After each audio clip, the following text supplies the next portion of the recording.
Early this morning, I have around. Early this morning,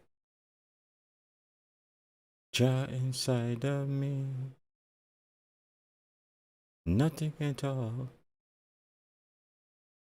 What me doing? It take nothing at all to hail the king. It not take nothing at all to hail the king. It not take nothing at all, nothing.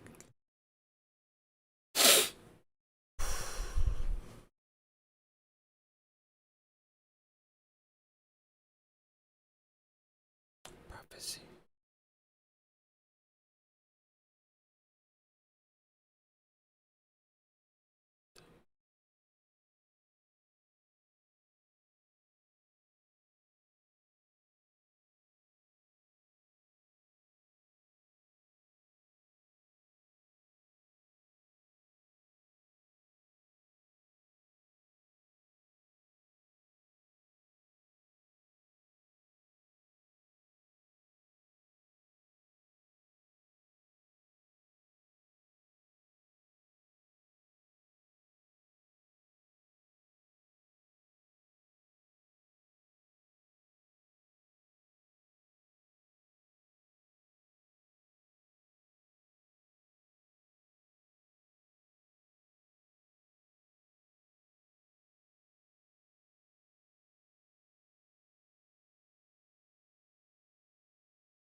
Oh, that's gross. All right, all right. You ready?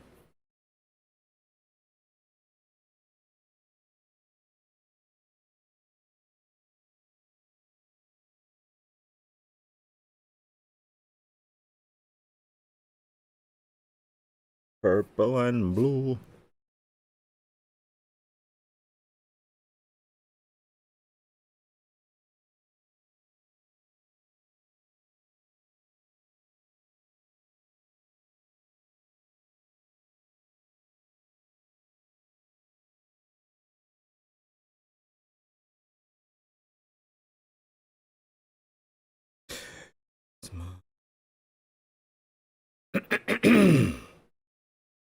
All right. Oh, let's let that rock. Okay. So I'm gonna do this. All right, I'll just do this way. I'm gonna cut all this out anyway. So you know what I'm saying. It's that. Then give me one sec. Too long.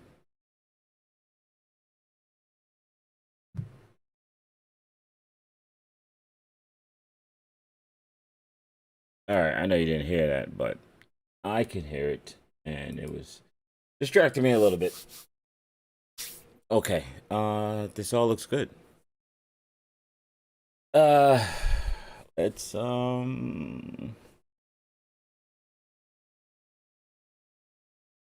and every day.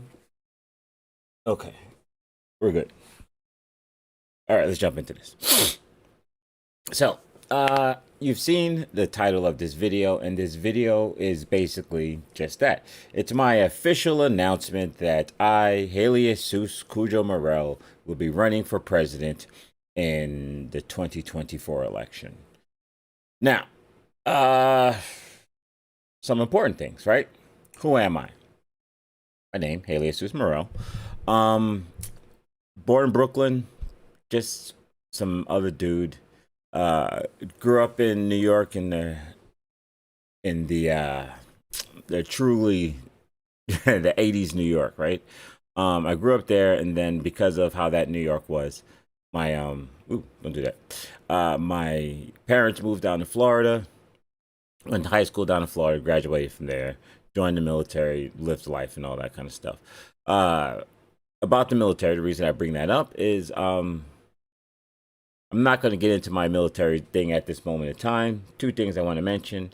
When I do get into it, the main takeaway I hope people get is that I'm a very principled person. Like, I'm a very principled person, and I'll discuss my military stuff, and I'll give my side, right? And then also about my military stuff is that oddly enough, as it turns out, I was in back in the 90s, which is one of the few times that our military was actually at peace. We wasn't like there was literally nothing going on while I was in.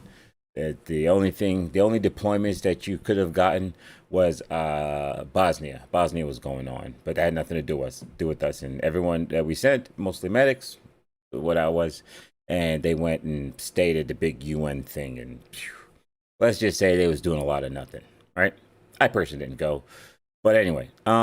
So after I got out of the military, I lived a lot of life as just a regular old American.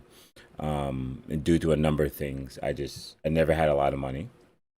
I'll in later videos when I go through my life experience and where I have my stances on things, I will explain in depth these points in my life. But now, right now, it's not important. Um, what is important? Two main things. I lived outside the country twice. Once directly when I got in the military.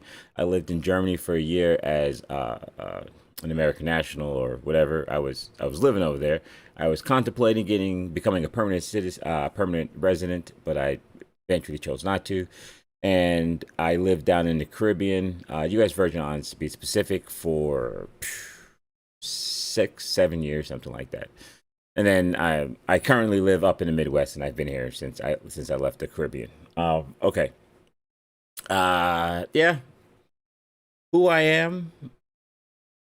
That's a nice little dance around some past kind of stuff. How those things inform who I am, we'll see at a later date.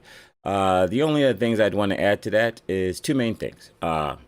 When it comes down to my area of expertise, which makes me feel confident in the idea of wanting to be president, I have to say easily. I've studied philosophy much of my life. Is my little degree in philosophy? No, my little degree is in motion graphics and computer stuff. Why? Because college degrees are useless unless they give you a valid skill. Philosophy is not a skill that you can be gained in school. I'll go to the whole big rant about the way philosophy is taught. But I studied on my own, and I developed a lot of my own philosophies. Many things you hear me talk about are based off of my philosophies that I developed in my own life. And I'll just say this now. If you hear a political or some other kind of philosophy that something I'm saying sounds like, that's a connection that you're making. I don't go into names of thoughts and people. That's fundamentally incorrect about understanding philosophy. If you are studying philosophy and you think knowing the names of a past philosopher, excuse me, or knowing the names of their philosophies and be able to regurgitate that somehow makes you an actual philosopher. You fundamentally missed a lot of things in there, but I'll get into that at a different time. So yeah, so it's my study of philosophy along with the fact that get this off the door, I have autism, and the study of people and culture and philosophy has always been my thing my whole life. I've done um, I've been deeply interested in this topic, and I've come at it from a number of different ways because I wasn't formally educated in this. So I learned a lot of things because I've always been open minded. Now, with that said, the last thing I want to talk about in the who section of this is my political stance.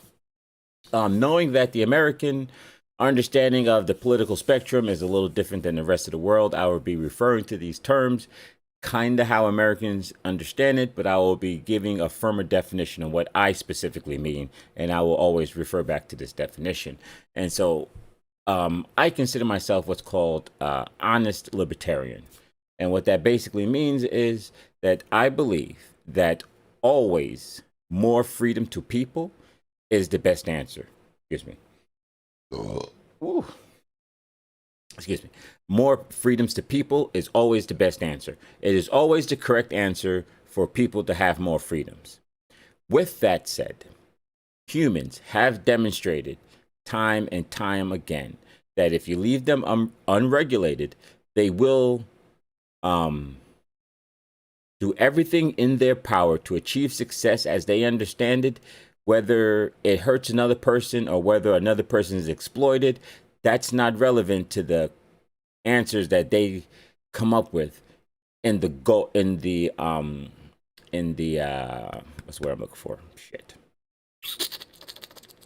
In their journey to achieve that success that they're looking for, right? So we need to be honest with ourselves. If we don't put in appropriate safety nets, if we don't put in appropriate regulations to govern the way businesses interact with each other and the public, we're doomed to be in the kind of situation we're in now. And like I said, when I go through each particular system, I'll break that down, my thoughts on that. But understand that. So as my political stance, it would be considered an honest libertarian, being the fact that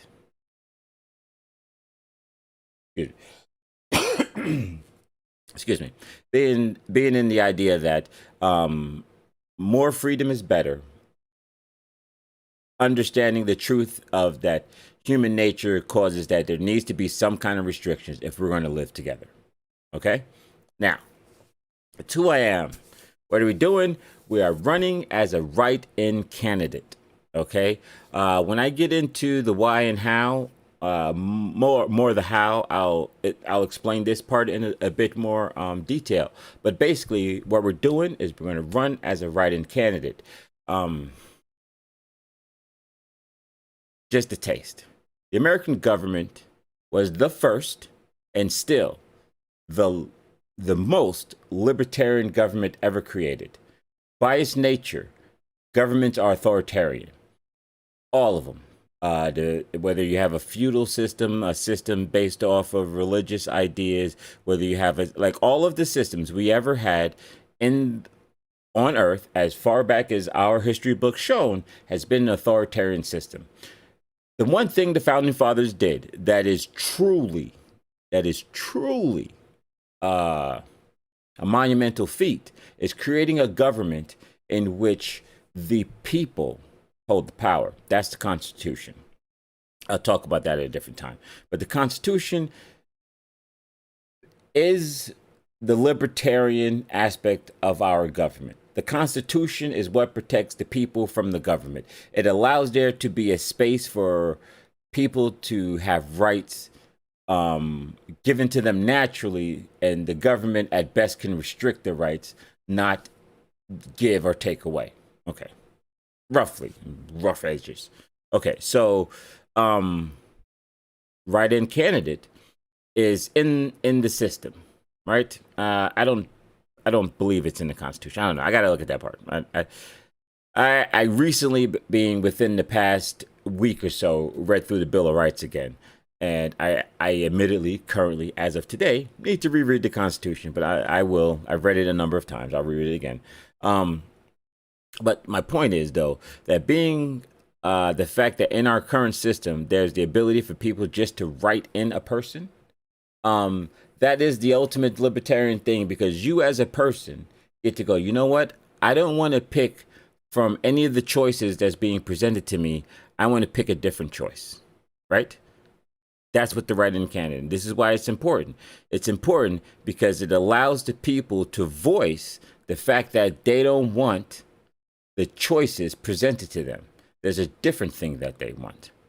Now, you'll almost never, ever probably see another person being that their strategy is to use the write-in system to get into office, because that is a stupid-ass strategy. It's very bad. If you want to guarantee or at least dramatically increase your chances of ever becoming president, it is a smart thing to do is to find your local party affiliation, get into their guys, dance up there, try to get yourself to the ultimate thing, right? The best way to get in is to become a senator, right? Maybe a House of Representatives, that's cool, but you want to get into Congress. You want to be into the Senate or into the House of Representatives, or, as we recently see, be an extremely rich person. Extremely rich people who could fund their own campaigns have always had a fairly good shot. You're doing this to get on the ballot.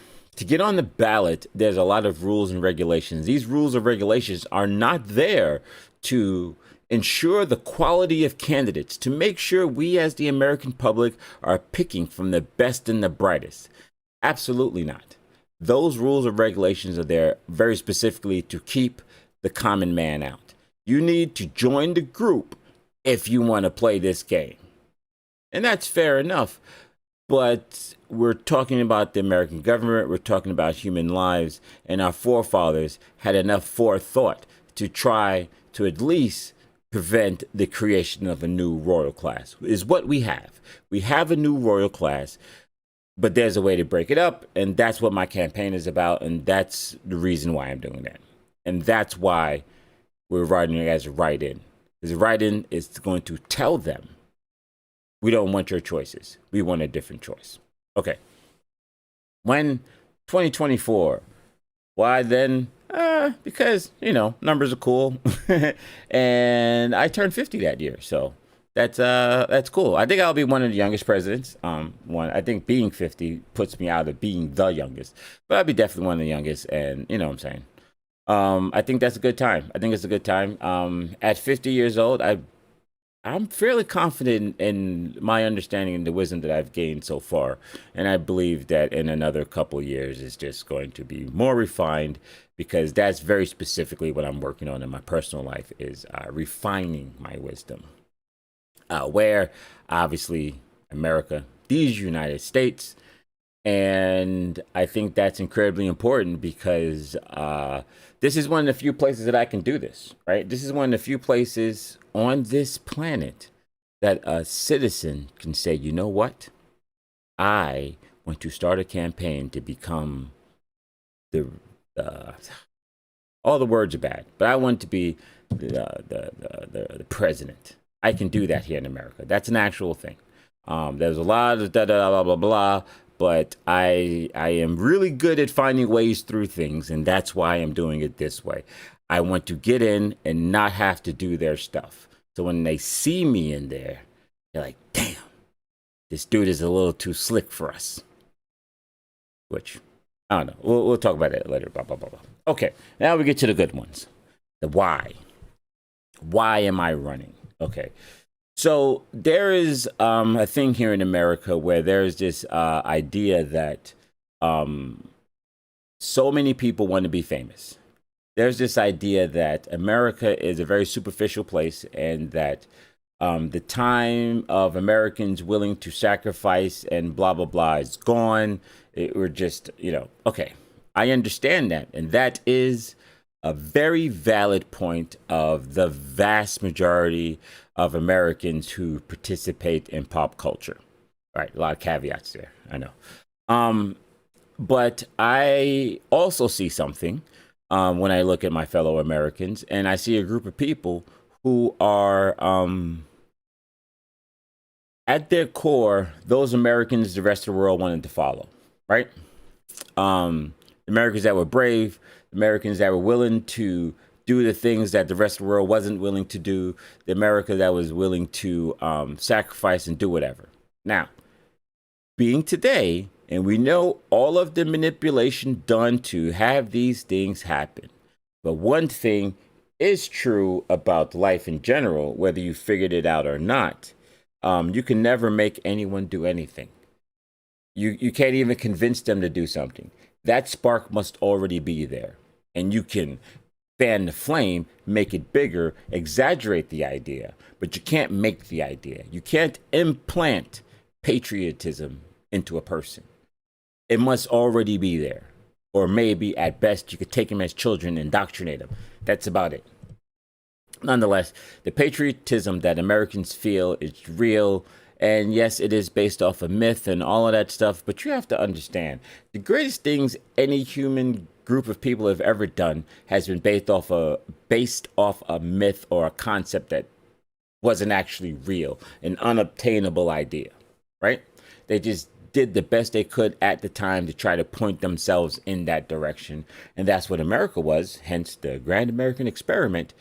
And I think it's time we refocus on some stuff, right? Now, when I joined the military back then, I got to understand a bit about how the government works. And then when I got over to Germany and I got to hang out with a number of Germans, I got to understand a little bit how their country works. And one of the, like in Germany in particular is important because Germany is a Western country that is fairly well off, right? They're a strong economy. They've been doing well for a while. And they've also had a number of past issues on a number of rather racist things. One thing I can easily say is while I was in Germany, it's the first place I realized that there can be a world outside of race, right? Where race isn't an issue. And I learned a number of other things about race, but I'm going to talk about that at a different time. That's not what I'm talking about. The main thing I want to talk about Germany is that for as advanced and as Western and open Germany was, there were a number of things that made it very difficult for anyone to succeed.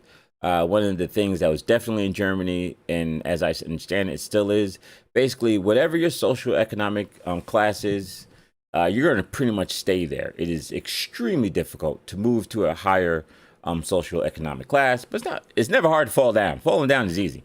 Moving up is actually where the difficulty is. And I understand that's throughout most of Europe, where people just get into this nice and they find their rhythm and they just kind of ride that out. Major changes in their life, that's not a thing. That happens here in America. In America is where you come up with an event, an item, and sell it and become a multimillionaire. That happens here in America, right? That doesn't happen in a lot of other places, right? More and more now that they can sell to us. We'll talk about it at a different time too. But anyway, the point is, here in America, we have the fundamentals of making a country that the rest of the world has nothing to, they can only envy at what we do and ask us how we did it, right? And all of the pieces are here. It's like a puzzle and everything is laying on the table and we just have to put it together. So what do I mean now? Why do I feel like I am the best suited to do this? Secret. I don't think I am. I don't think I'm the best suited person to do this by any stretch of imagination. What I do think is I am currently, as far as my experience shows, the best person suited to start the new direction. And the only reason I say that is because I am extremely principled, right? One of the side effects of my autism. I don't care about things you guys care about. I'm not, you can't bribe me. You can't make me fear for things. Yeah, dude, I am the scary robot that doesn't change from my programming, right? Yeah. I'm going to tell you what I'm going to do. I'm going to tell you. I'm going to tell you in complete detail. No. Two main reasons. One, some things I won't have complete detail on, and other things because the complete details, you don't want to know how the sausage is made. Like, for real. You don't want to know. But the fact of the matter is, I'm going to do what I said. Or at least die trying. And that's the only reason why I think me. Why me? Because I'm just, everything, what good or bad. Some things I'm saying, and it's gonna fail fucking horribly. It's gonna go, ooh, that was bad. I'm fine with that. Am I fine with bad results? No, I'm not fine with bad results, but I'm fine with having a plan, trying to enact my plan, and realizing that my plan is incorrect. Side note, when I get into the details of things, you'll understand. But I'm not trying to break the system. Not at all. I'm just trying to remove the broken parts and replace it with a piece that works. Okay. All of that, and here we're at the end. The how. How long is this? Not that long. Okay, we're going to talk about the how. How do we do this? How do we do this? Okay, so this part goes back to something I was mentioning earlier about being a write-in candidate. Being a write-in candidate is telling them that you don't want the picks that they told you. You want something else because this other thing you think is going to be better and more beneficial than anything they have to offer. Ooh, excuse me. And this is the message that you'll be telling them, and this is the message that they'll basically receive, is that everything you said we're not even listening to anymore. We're going to take this dude over here.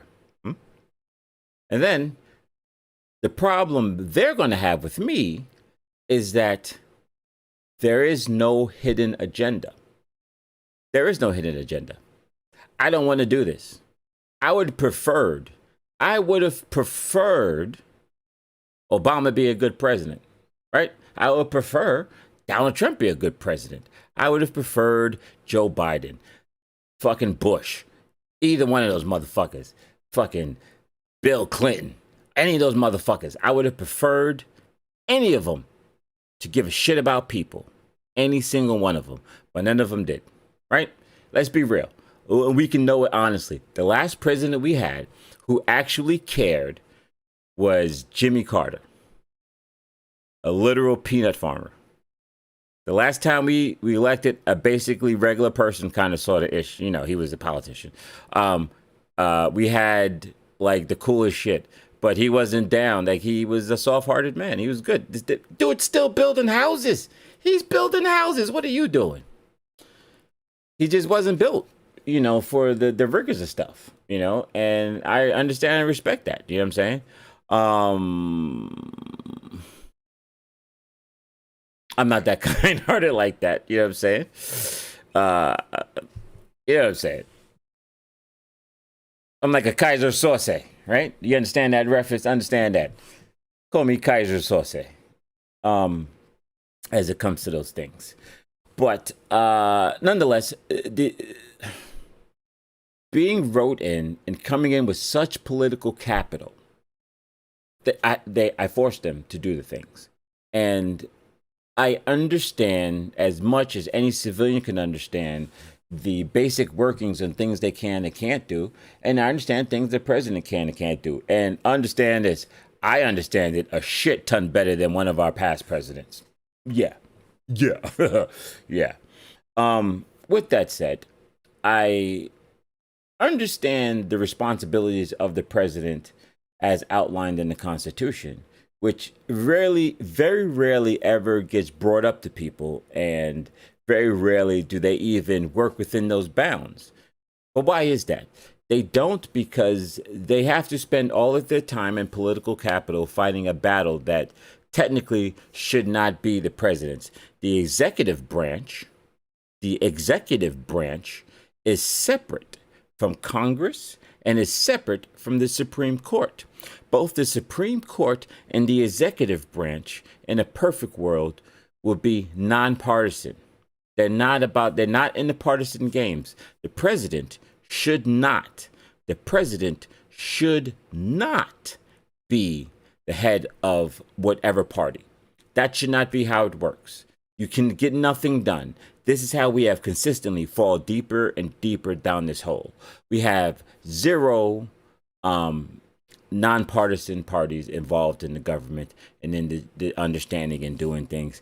And everybody in the government on that level, outside of the House of Representatives, are of that class.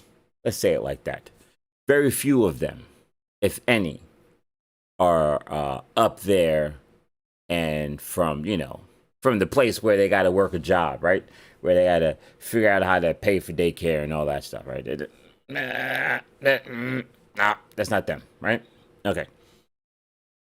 Writing president, political capital, nonpartisan, understanding of the powers, duties, and responsibilities of the president.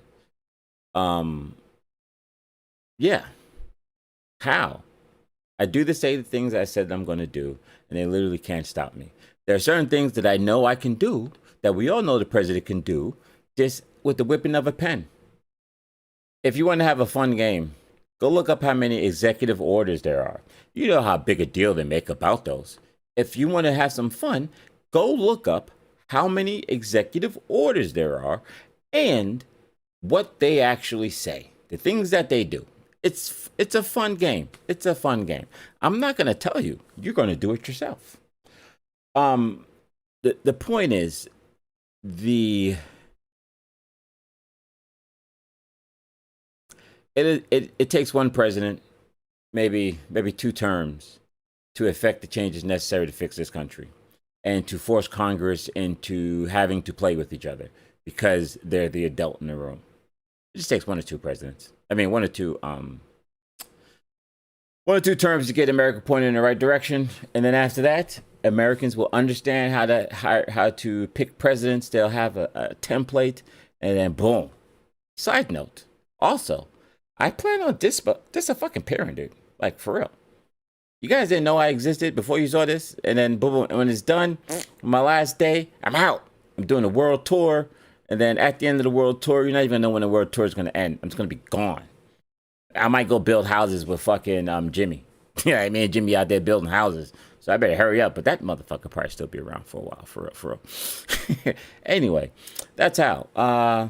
The political capital that I would have coming in as a write-in candidate into the presidency would be unheard of, unprecedented.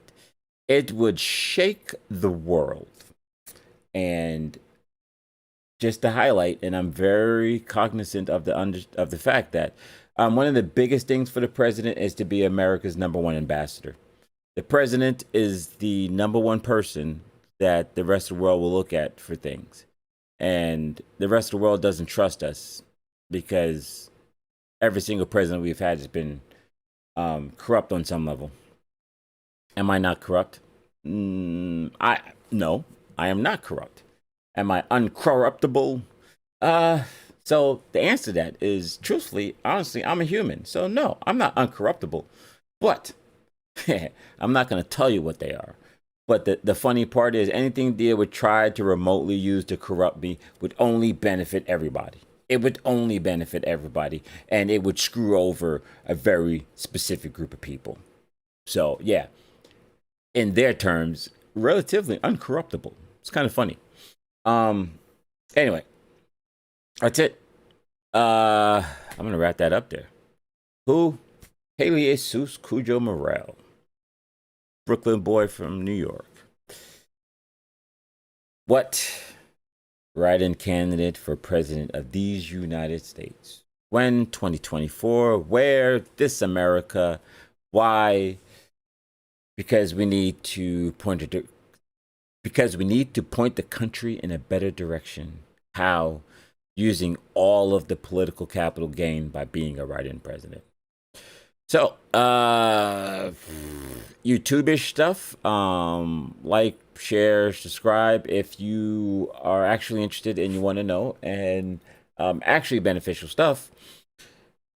Pass it on. It's the only way, man. I'm not going to be doing the campaign financing and all that stuff, dude. I'm going to be making these videos. I'm going to share them. I'm going to pass them out there. And we're going to do it like this. I'm not going to fucking participate in this shit, man. And if I don't make it, I don't make it. Hey, I took my swing. If nothing else, you take a swing too. Anyway, I'm out. Father of creation. Mm-hmm.